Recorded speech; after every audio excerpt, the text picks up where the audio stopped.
I have to admit, I was a little surprised last week when I saw there were 90 views on my live broadcast. I thought that was pretty amazing. So, I've been interested. I've been kind of interested in making a video all week, but I've been gone at work, and I just got home, and finally I'm able to do a live stream. Actually, during the week I was trying to make a video, but man, when I'm at work and it's all distracted and it's hard to concentrate, that program went so many different ways and became so many videos, and I'm like, you know what? I'm not really a video editor, you know? I'm like, this is way too much. I just like the program. So I took all those videos and I just tossed them away. But what I'm going to do is I'll just show you what I was working on, try to explain to you the gist of it, and then I'm going to probably keep working on it, or I'm not even sure if I'm going to actually add more to this or if I'm going to keep it simple. But anyway, what the program is I'm calling it Buffer Manager for lack of a better name. Um, it kind of just, to hopefully, what I'm hoping it does, it takes out some of the complexity of writing data out to a buffer and having to automatically save it to a file. So let me go ahead and just get it loaded up, and I can show you a little bit more. Let's see. It's 8. Let's see here.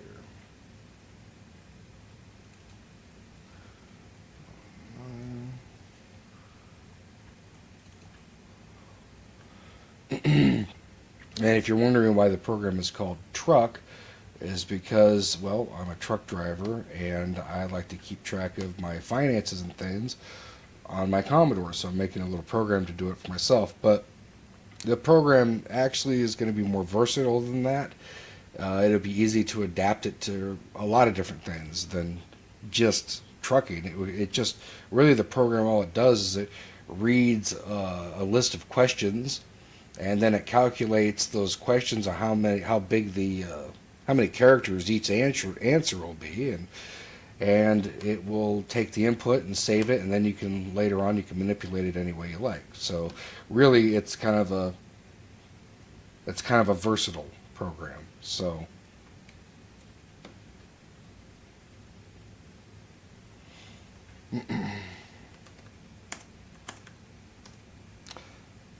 this is the Buffer Manager program that I've been working on. bufman.c.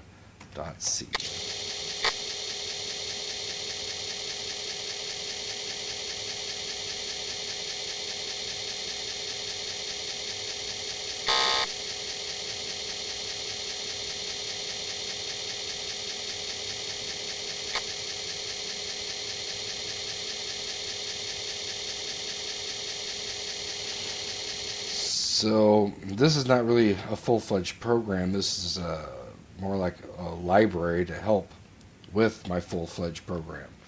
So what we have is, to start off, we have a structure here for Buffer Manager buffer, and this character pointer will point to whatever buffer you assign to the structure.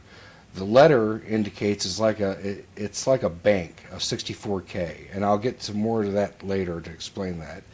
But basically, each letter would represent like 64K bank, and it would be A to Z or A to whatever. And this is a part that I'm not sure I'm going to continue to add into this because it works now.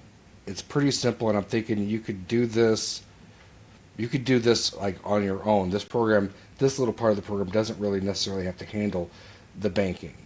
So I'm not sure if I'm going to go with that or not.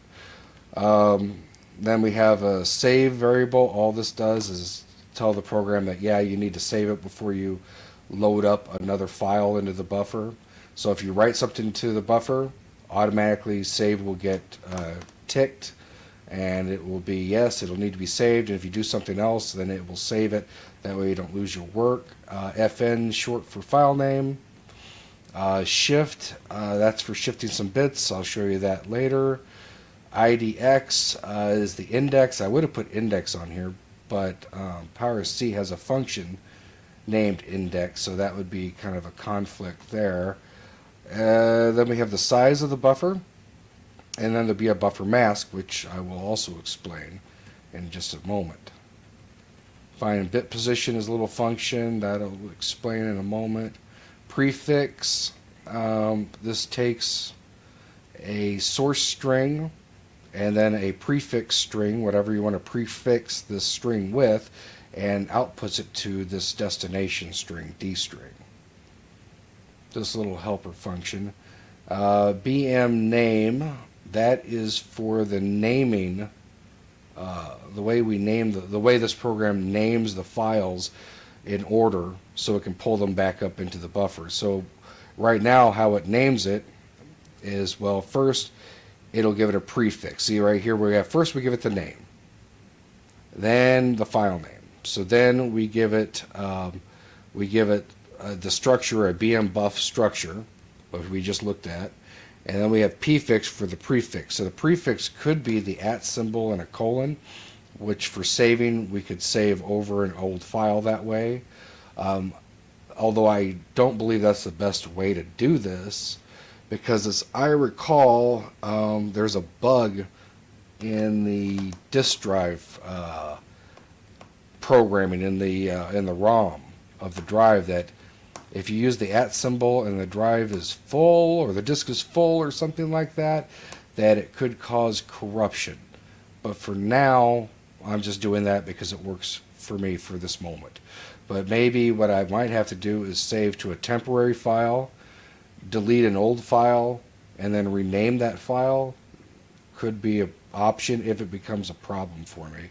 But right now, I'm not messing with that. So anyway, we have the name and the structure for B. I will use B pretty much consistently as a pointer variable throughout all these functions to point to a BM buff structure.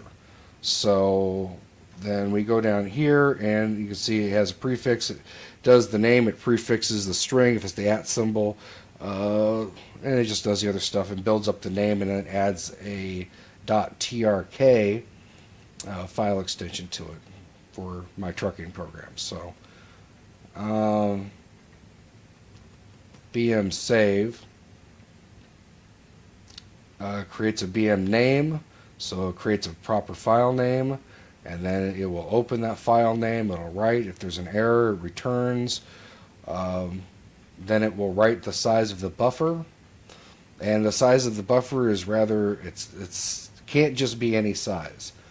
The buffer has to be a power of 2. So it's got to be, it can be 8, it could be 16, 32, 64, 128, 4096, whatever you want your buffer size to be, but it has to fall at an even power of 2 for this program to work. Otherwise, it won't work right. And I guess I'll try to explain that a little bit more in a second. So then, once again, if there's an error, it stores it in the return code RC, close file, return the return code, and then we have a BM load, which will then, of course, do the opposite of the save. It will load a file to fill the buffer as needed. And then let's see here.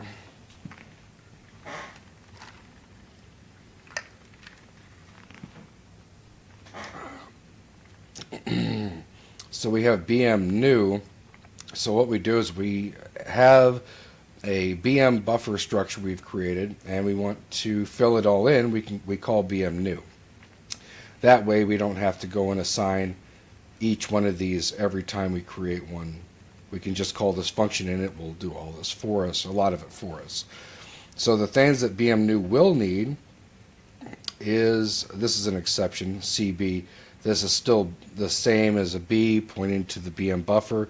The reason why this one's CB is because I was having all kinds of errors and I couldn't figure out what the problem was, and I was changing variable names trying to see if Power C was having a problem. It turned out that the problem was something I was doing, that I overwrote some memory with a little string copy routine, so this one's an exception. So it's CB, points to BM buffer. We have the file name and the buffer pointer and the size of the buffer. So that will create or populate the structure.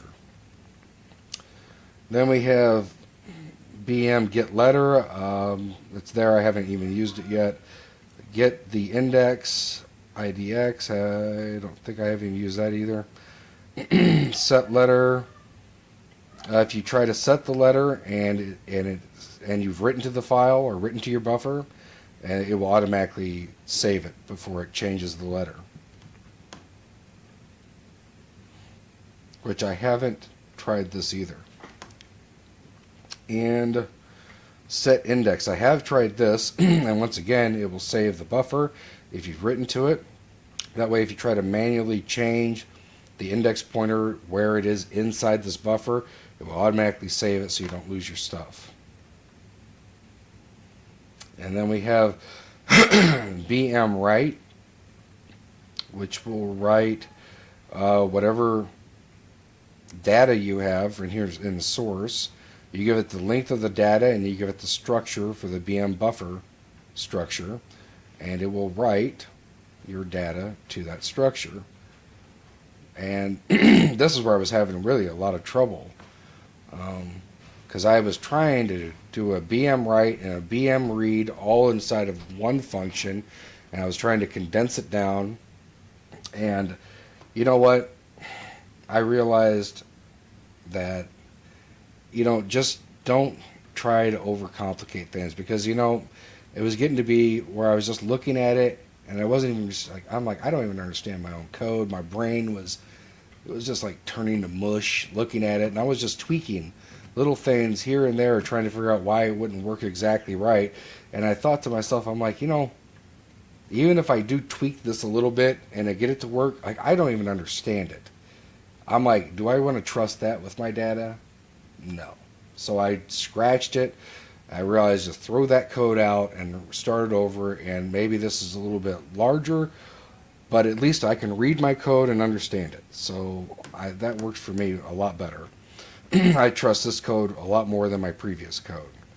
So with the BM write, with every write cycle here, it saves yes, that you need to save the buffer. If anything else occurs, then it will know to save, and it will then of course write to the buffer.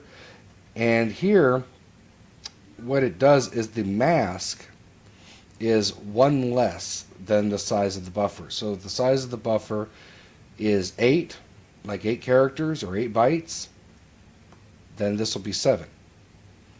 And what this checks for is if 7, in that case, equals, and we mask our index with 7, if after we AND it, if it also equals 7, then we know that we have reached the end of our buffer. And what I'm doing here by masking this index register is let's say with the 7 example, I'm using the first 3 bits, right? 1, 2, 4, 4, 5, 6, 7, yeah. The first 3 bits I'm using for my buffer index pointer. Then all of the upper bits above the 3rd bit, or above the 3rd bit or bit 2, however you want to look at it, that will actually be the number of blocks, like blocks or number of buffers in we are. So let's say I get to 7 here, and then we go to cross over into 8. Well, 8 will flip over to 0 once we mask it, but the 4th bit will then become a 1. So then that would indicate that we are now on our first block, and that would be our 2nd block and our 3rd block and our 4th block, and the files would be named accordingly. And you'll see that in a bit too, because I'll show you it working. So if it comes down to the last part of the buffer, it will save it, and then it will reset save to no. And then we have the read function, and if the buffer needs to be saved, it automatically saves it. Then it proceeds with reading, and it will read from the buffer into your destination right here. And then this is the main function that I'm using for testing everything.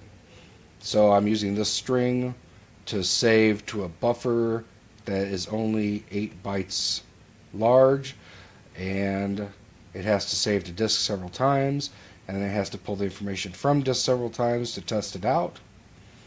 This right here was for some previous testing I was doing, but it's kind of handy to have for some debugging because it goes through the entire structure and lists off every part of it. So, but I also have it set to where it doesn't work unless I add an argument on the command line. So if I don't add an argument, then that doesn't show up. Then this is a for loop that I have to write that large string we just saw repeatedly, well, at least 2 times to the buffer. This is a pause, so we have a break here so we can look at what we've done, and then we will set the index register back to 0, and we will loop again and read the data. So there it is. Now I'll go ahead and run it. Quit. And bufman.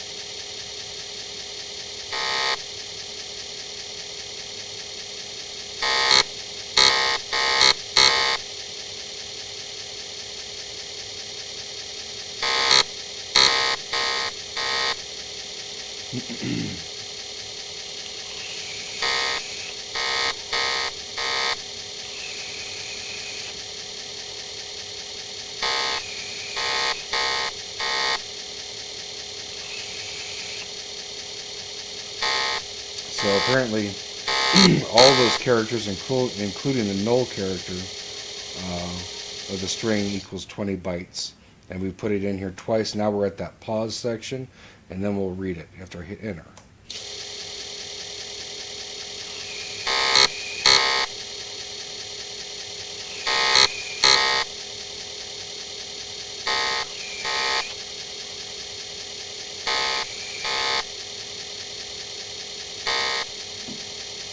And there it is. So it worked. It put it into the buffer.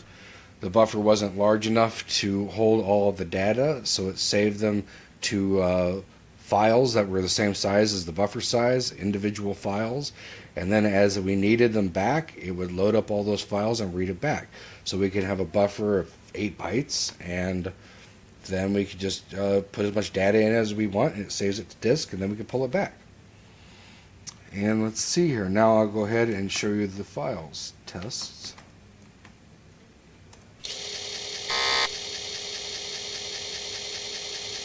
And there's all the files to store that string 2 times. So, and you see I have the letter in there. And that's where I'm not sure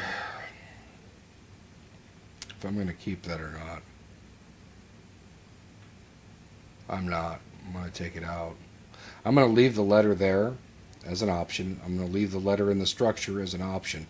But I'm going to let whoever's using the myself or whatever, probably me, whoever's using it, like anybody else is going to use this, but I'll let it be where I can control the letter if I need to expand beyond 64K, which I may not need to do, especially for if I have different buffers for different things like categories. Like each category, that's not likely I'm going to need more than 64K for one category, you know. So I'll just leave that as an option and keep the file smaller and try to save a little space, because one of the problems we have in PowerC is we don't have a spawn command, a spawn function. We can't, like, I would really wish we had that so we could load up another part of the program as we need it. I mean, it's a very simple way to do it, but it saves some memory, it'd be very helpful, but it doesn't have it. That's something Super C has. Super C actually will let you, app made by Abacus, if you're not familiar, it will let you start another part of the program and replace the current program in memory. It will do that. And there's another language that's really cool, that's really perfect for 8-bit systems in my opinion, and it's called Promal. and it will allow you to do overlays and all kinds of cool stuff. It's a really nice language for Commodore. The only reason why I don't really use it is because I'm pretty much a C programmer, and I want to keep my code somewhat portable between my Commodore and DOS, because I also program in C for IBM for DOS environment. Sometimes I will program on a modern computer, like I might use Tiny C compiler or even GCC, but I really don't do that too much because I don't. I had to do graphics and do all these things on modern computers. It's a huge pain in the ass. I mean, you've got to download this framework so you can draw a square on the screen, and you got this other framework for this, that, and the other. And it's like, man, it's just too many frameworks. If I do DOS, I can include library, and I can just go do my stuff. So I find it just easier as a programmer, hobbyist, to work with DOS and the Commodore. Now, as far as Commodore goes with graphics, well, now that's a little bit more complex. So there is complexity there. DOS is probably the easiest to work with, in my opinion. But I like my Commodore a lot, and this is a text-based program, so I thought, well, hey, why not do this on my Commodore? So, let's see. So I'm going to go ahead and I'm going to take that. I'm not going to do anything with the alphabet, but I am going to leave it there as an option. So I probably should create a function to add a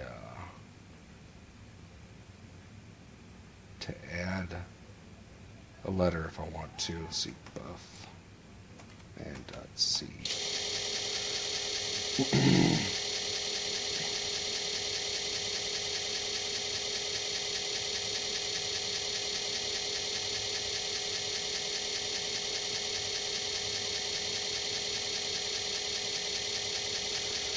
And this is another problem.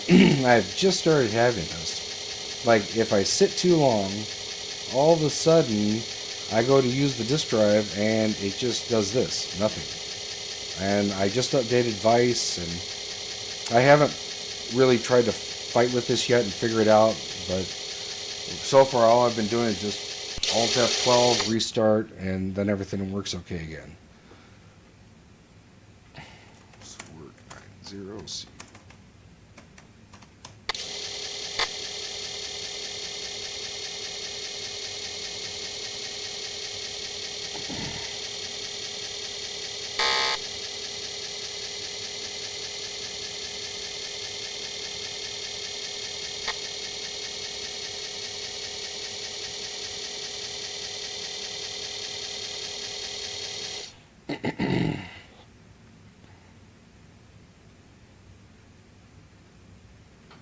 And like I said, I was going to get to this fine bit position.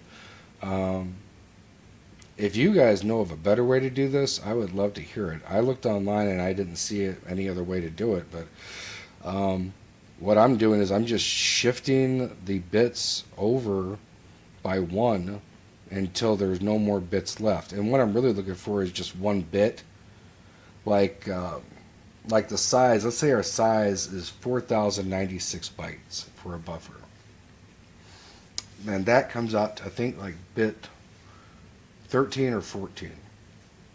So what I'm doing is I'm shifting it over, trying to find the position of that one bit so that later on I can also shift the index over that many so I can find out what block for the file name we need to use. Because when you shift those all over and you get rid of the actual index into the buffer, what you're left with is the number of blocks, number of 4K blocks that you've gone through. So 4096 size, get rid of that 4096, and then you have the first block, second block, third block, fourth block, and that's how I name the files. So this shifts the bits, it finds the bit position. If there's a better way to do it, cool. If that's the best way, then I guess it is. Prefix BM name.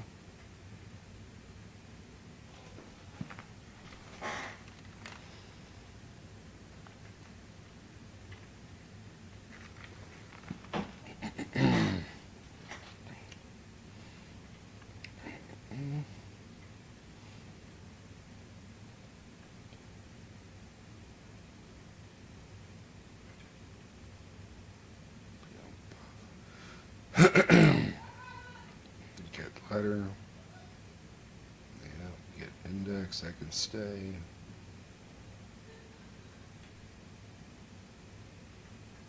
Set letter. Yeah, I guess you could want that too.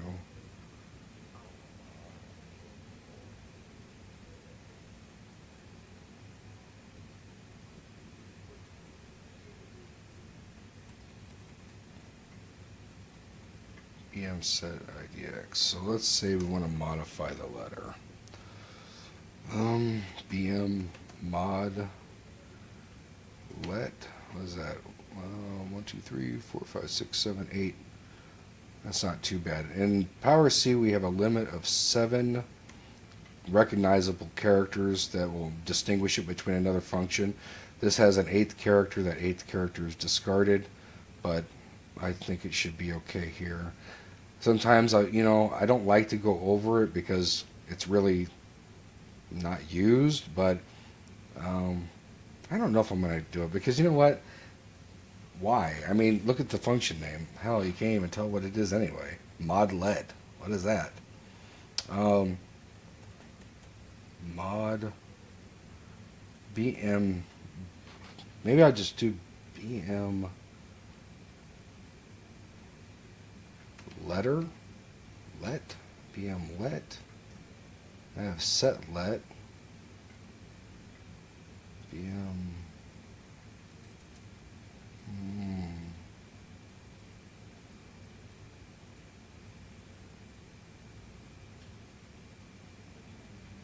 I don't know. BM letter. LETTER is too many characters. I can already see that. What would be a good one? BM mod.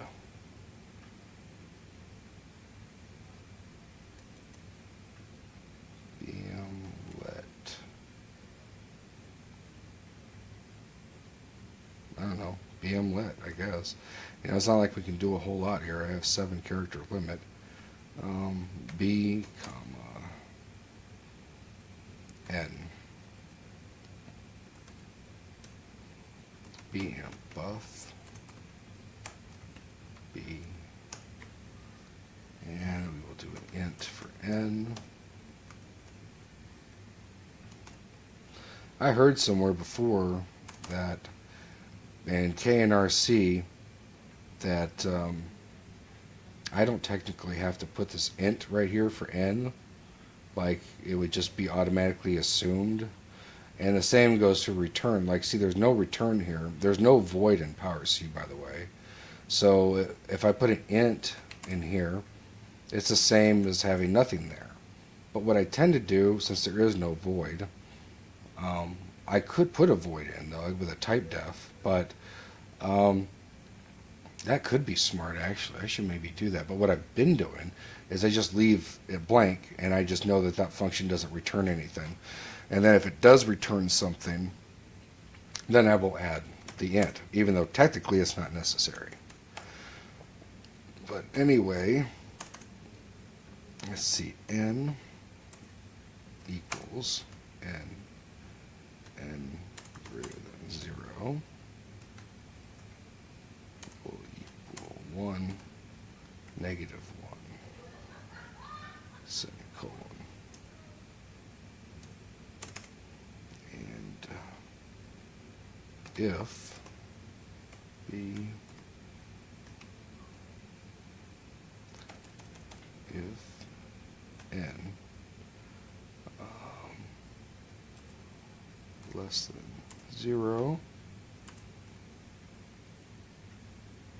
and b letter not equal to a,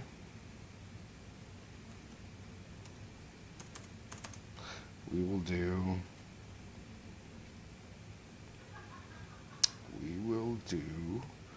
b letter. Oh, you know what? Actually, let's not do it that way. Let's say if n is less than 0 and b letter does equal way. Which then, I like to do things this way. I like to put the constant on the left side. That way, just in case I forget an equal sign, it will throw an error and I'll catch it. Otherwise, it could be a little difficult to track that kind of a bug because it would become an assignment rather than a conditional check. So, if n is less than 0 and a equals b letter, then we will, I guess we will have a return on this, return -1. And that will let us know return fail, which is also -1. I defined that earlier. And then we will do the same for Z. F5, F6. Actually, if A is greater than equal, right? If A is greater than or equal to, that way it wouldn't allow you to put anything less than A in it. I think that's right. Okay, so let's go here, copy this. So I do a shift run stop, and I can do a down arrow, and it'll copy a block. I can, well, actually you only have cut, so I hit F5, cuts it, F6 pastes it, and then I come down and I do my next paste, and then if I put n is greater than 0 and Z is less than or equal to B letter, return fail, because that means it's our last letter that we've have in there. And then if that passes all of that, then B letter plus equals N, and we will return, I say we return something useful, so we'll return the letter. In such case, I will put in it right here, bm let. I don't know, I wish I could come up with a better function name, but I don't know. If you guys come up with something better, just go ahead and list it in the comments and I'll change it. bm let. Not really tell you much. Let's put it here. bm let. To move, to change bank / letter up or down.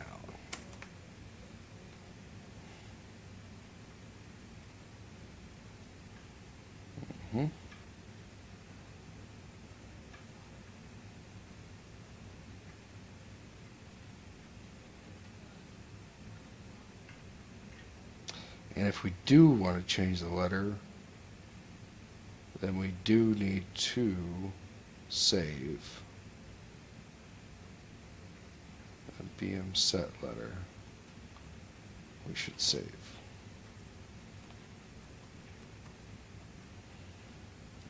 F5, F6. Yes, save error. And then we shouldn't allow it to do it either. That's good. F5, let's see, F6. So we can return a save error, and we won't actually change the letter if there is an error saving, to give us a chance to do something else. Save our data. Okay. Set index is good. Be right, which I'm much happier with this. It's a lot shorter and easier to understand than what I was doing before. Feel more confident in it. BM read, same thing. BM new.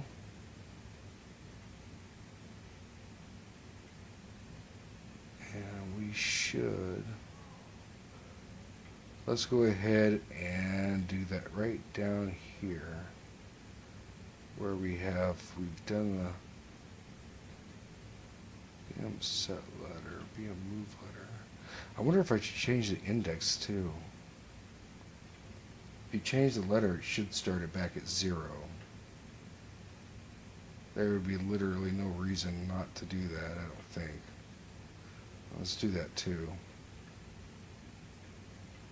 BM set, BM let.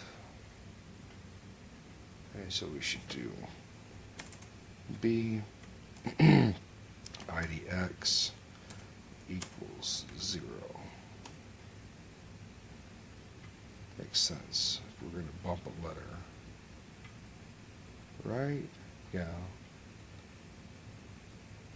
Yeah. Okay. So then, let's go ahead and bump a letter down here after BM new. So BM let at B, comma, I guess I should define, well, you can figure it out, 1 or a -1, right? I could define up and down, but whatever. For right now, I don't want to get too much added into this and it would get too complex, and then the next thing you know is you come back to it 6 months later and you're looking at it going, I don't even want to use it because it's just too much stuff. So let's just leave that right there. Let's check it for any errors.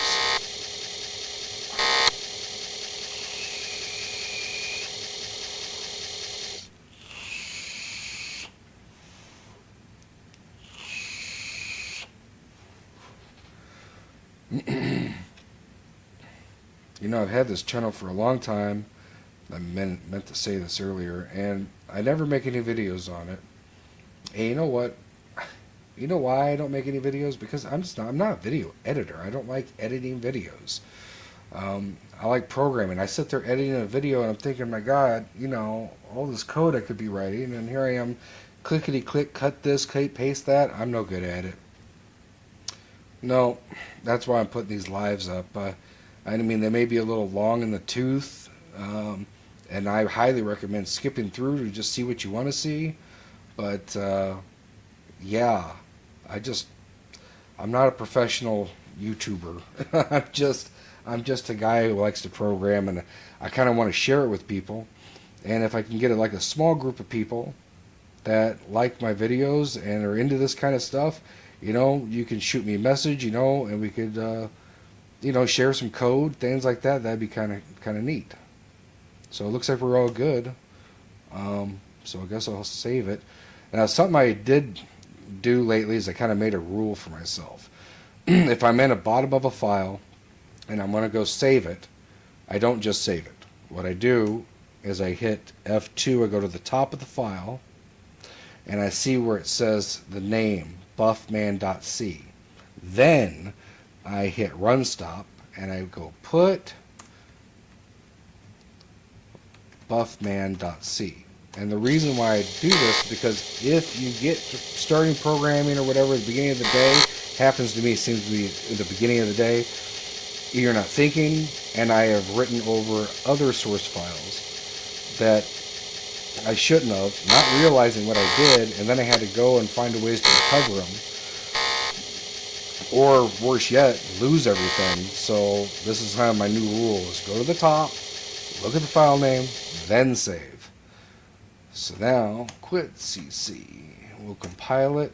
The /-p, if you're not familiar with it, it is if you have 2 disk drives in PowerC, so you don't have to swap disks. So cc-p bufman.c.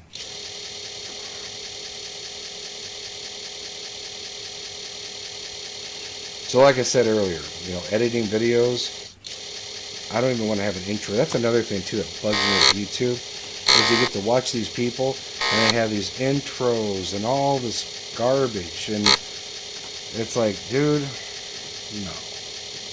Nobody wants to see that. You know, I don't know, I mean, if anybody wants to see this. I mean, if you guys want to see it, that's great. But, you know, I'm not trying to make you sit here and hear about all what I had for dinner, and, well, now I am, but that's because we're compiling. But you know, I'm not trying to do all that, like just wasting your time. I'm like, dude, if you want to see something in the video, get to the part of the video, find it, move on, and go do something else. I don't like to waste people's time. And if I were to make videos and actually edit them and whatever, then I would definitely want to get directly to the point, make the video like 5 minutes, and be done. I've had some videos, of course, that were longer too, but that's because I was trying to figure out how to make videos, and like I said, I just I don't like making videos. I think just live is about as good as it's going to get. And actually got excited about coming home and putting up a live stream, so that's good. Because before making a video, I was kind of like dreading it because you have all the preparation and everything else with it. It's like, you know, and then by the time you're done, you just like, everything feels so rehearsed. It's like, I don't even like the video that much. It's like, oh, whatever. You know, but I worked like a week on it, so. And I was like, yeah, this is great. I like this better.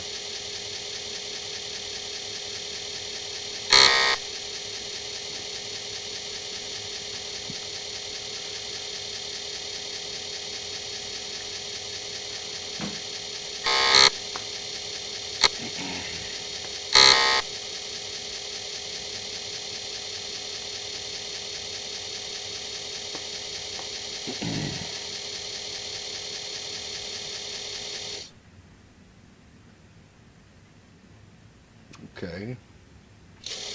Like, typically when you don't hear a sound anymore, usually that means we're done.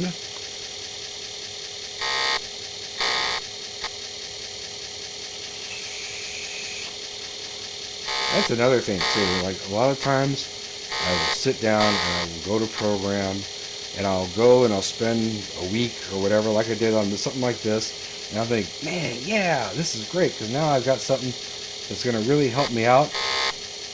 And then I go to use it, and it just doesn't seem to ever fit into what I'm doing, and I just never use it again. It happens a lot. I hope it doesn't happen with this. I don't think it will, because this is something that's been kind of bugging me for a while. I just wanted to get this part, because this is kind of the confusing stuff about writing to a buffer and then writing to a file and pulling it back up. I wanted to get this kind of fixed so it would be easier when I'm doing the rest of my programming, so I wouldn't have to concentrate on this part. Just trying to make things easier on myself. But I haven't seen how big the object file is on this. I should take a look at that. Probably like 25 blocks, I would think. Hopefully less. And if you're not terribly familiar with Commodore, each block is 256 bytes. But on a actual disk, it's 254 bytes of data. And the first 2 bytes are reserved. The first byte is a link to the next block, and the second byte, oh, that's right, the first byte is a link to the next track, the second byte is the link to the next sector, or block, for the next block of information, just as extra information, and then the second one, the first one's a track, the second one is a sector, or block. That second one, if it is a less than, what is it? If it's less than 255, oh no, that the first one, the track, the first byte, is a 0, I think. Then the second byte, which normally tells you which block to go to for your linked list, is what it is, a linked list. Your second byte just tells you how many bytes of data are in that block. So like if you only use 10 bytes of data out of 255, it would have 10 in there. So, but whatever, we'll get to that stuff later, because I do work with the D64 image files. I kind of like to mess with those. But I do that stuff usually in DOS, obviously, because on the real Commodore we don't really need D64 files too much. I mean, unless you're just putting it on a disk. Alright, let's link it up and see. We should have files now named with a B. So let's see. Command.O.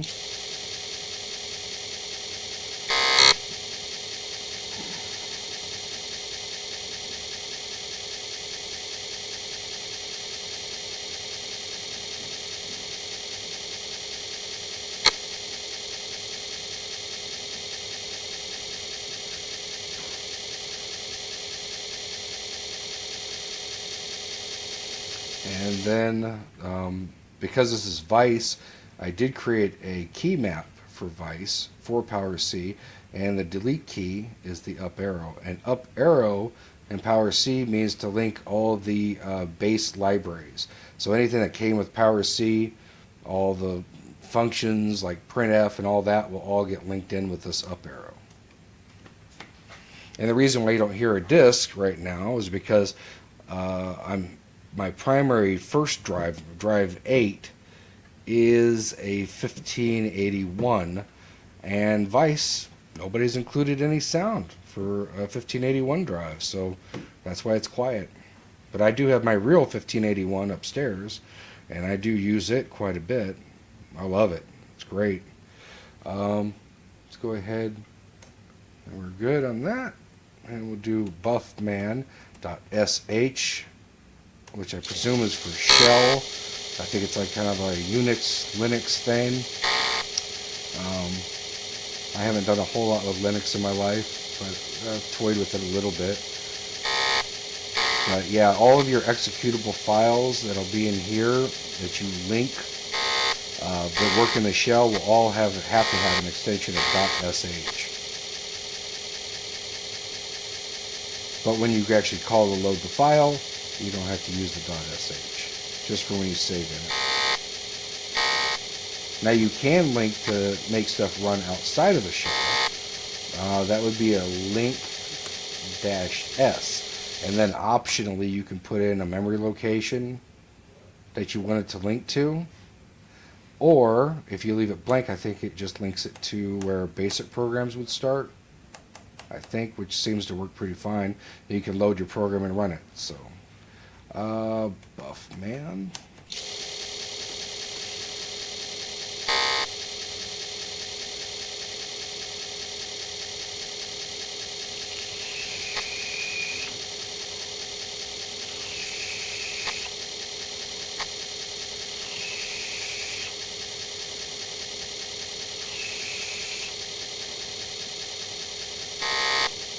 Let me see here, too. This thing should have some options.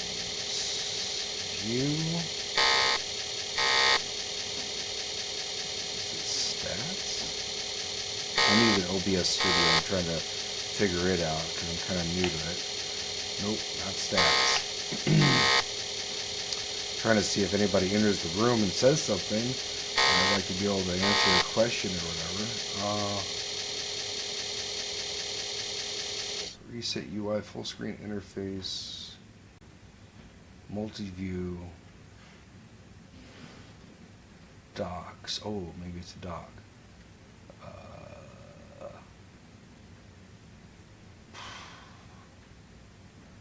Chat. Maybe it's that. Yeah. Okay. So it seems to be chat. And let me go to see about participants. Oh, okay. There's nobody in here. So I just want to make sure I wasn't missing conversations. I just still couldn't believe. I went back and checked my YouTube and 90 people had watched it. I don't know if you guys hated the video or not, but I was like, wow, I'm surprised there was that much interest. So that was pretty cool. Okay, so now let's get out of this. Now I can see if somebody joins the room. Sorry, here we are. Now I can hit the button and we can read the data back. And we'll check to see what our letter is in our file name, which should be B.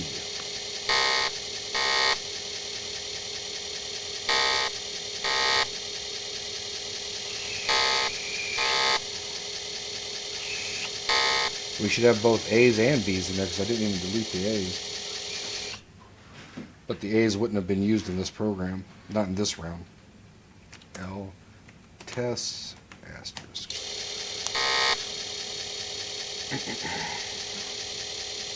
And there's our B's. Nice. So that works. I'm going to assume if we try to go past Z or something, it won't work. But it does seem to work for this. So we have A00 through A04, B00 through B04. So that's fine. Now I'm going to go ahead and remove all these. Oh, remove. remove. Oh, what did I do? Oh, I hit the backspace. Dang it. Oh, man, I'm trying to think. What did I do for insert? Insert? No. Shift insert? No. Oh, well. Oh, we'll get that one later. Remove.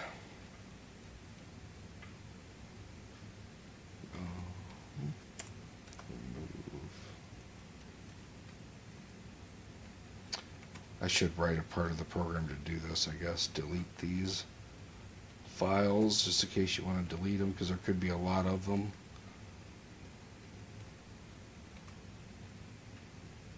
I don't know if that would be important or not. Be important for me right now to write a utility to do this, that's for sure, but then I'm not going to probably keep testing it either, so.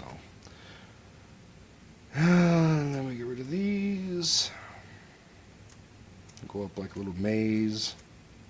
Get rid of them. Spacebar, backspace, spacebar, backspace. Alright, now we'll start off at the bottom, near the bottom. In Power C, in the shell, if you move the cursor up or down and you hit enter, it won't do anything. It just brings you to a cursor prompt. The next enter will actually run the function or run the program.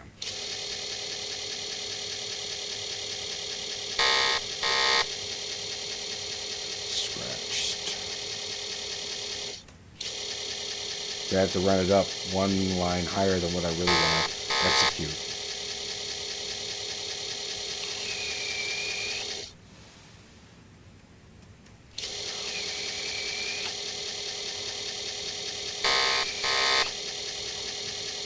I think I lost track of where I was at.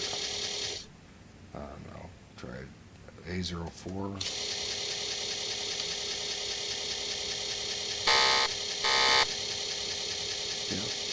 Okay, A02.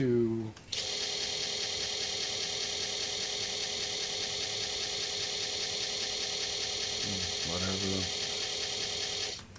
Do this one.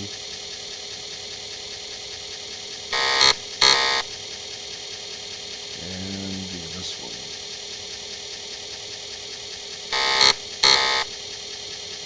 I'll go up here.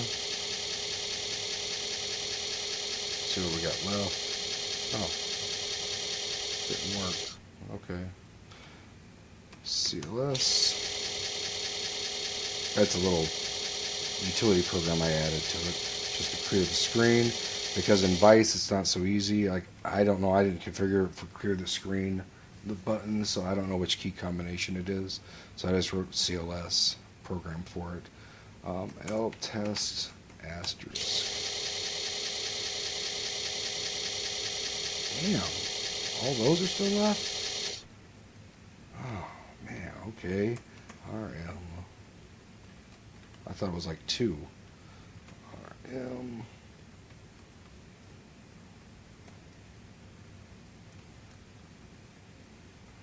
RM.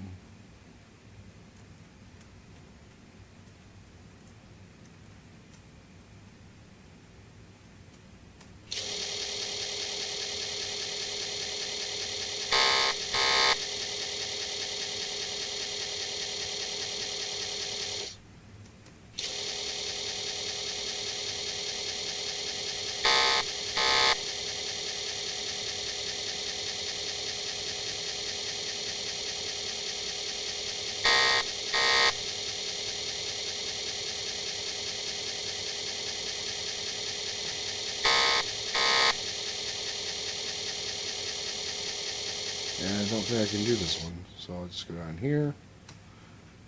L test and see if we got rid of it all. Yep. Cool. 122 blocks free, huh? Let's see what else is on here.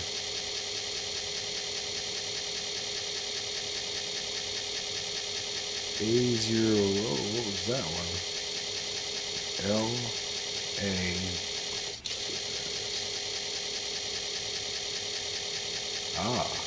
Got some garbage from some previous runs here. Some messed up file names. RM. RM. Actually, I screwed up one time on here, and I messed up the whole disk, and I couldn't save anything to it. I had to use the program Durmaster to copy my files to another image and fix it. I was thinking, geez, you know how easy it is now, but think back in the day, we'd been like, ah, oh, crap, you know, because that would have not been a very fast process. Right back.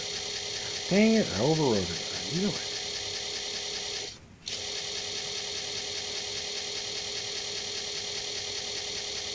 And then RM.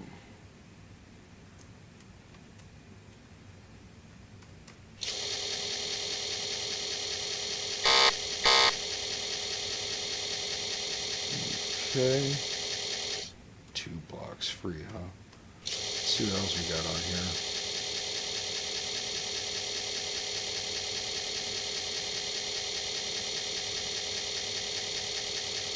I'm just hitting any key right now to pause the listing.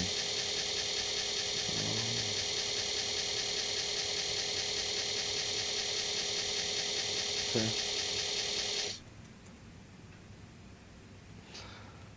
Alright, well, I think that concludes the live for right now, because I got to think about what I want to do next. So I'm going to take a break, and I'll probably do a live in a little bit. So thanks for watching, and I'll see you in the next one.